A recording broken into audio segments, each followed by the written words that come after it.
দাদু ভাই, এখন নামাজ পড়ো না না পড়ো? না দাদু, এখন নামাজ পড়তেছি। তাহলে শোন, নামাজের আরও 3টা শাস্তির ব্যাপারে বলছি। মহান আল্লাহ তাআলা সূরা আনফালের 50 এবং 51 নম্বর আয়াতে বলেছেন, বেনামাজির মৃত্যুকালে ফেরেশতা তার মুখমণ্ডল ও তলপেটে খুবই জোরে প্রহার করতে থাকবে।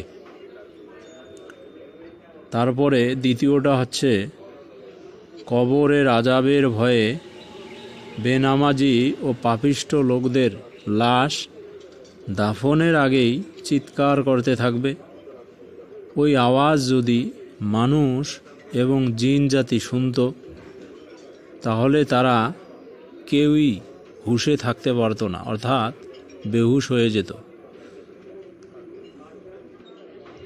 অতঃপর তৃতীয় নাম্বারটা হচ্ছে, বেনামাজি মানুষের জন্য জাহান্নামের দরজা খুলে দেওয়া হবে। লোহার লম্বা হাতল বিশিষ্ট ভারী হাতুড়ি নিয়ে একজন ফেরেশতা প্রস্তুত থাকবে। এই ফেরেশতা তাকে এমনভাবে আঘাত করবে যার ফলে তার দেহটা মাটির সাথে মিশে যাবে। নাউজুবিল্লাহ। দাদু, আমার তাহলে কি হবে? আমার যে অনেক নামাজ আমি আগে পড়িনি, সেই নামাজগুলোর জন্য কি আমাকে শাস্তি ভোগ করতে হবে?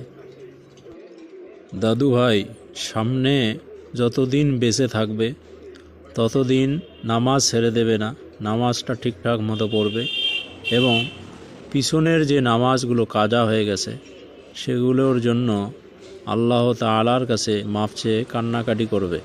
আল্লাহ তাআলা অনেক মহান, তিনি অনেক দয়ালু, তিনি তার বান্দাকে ভালোবাসেন, তিনি নিশ্চয়ই তোমাকে মাফ করে দেবেন।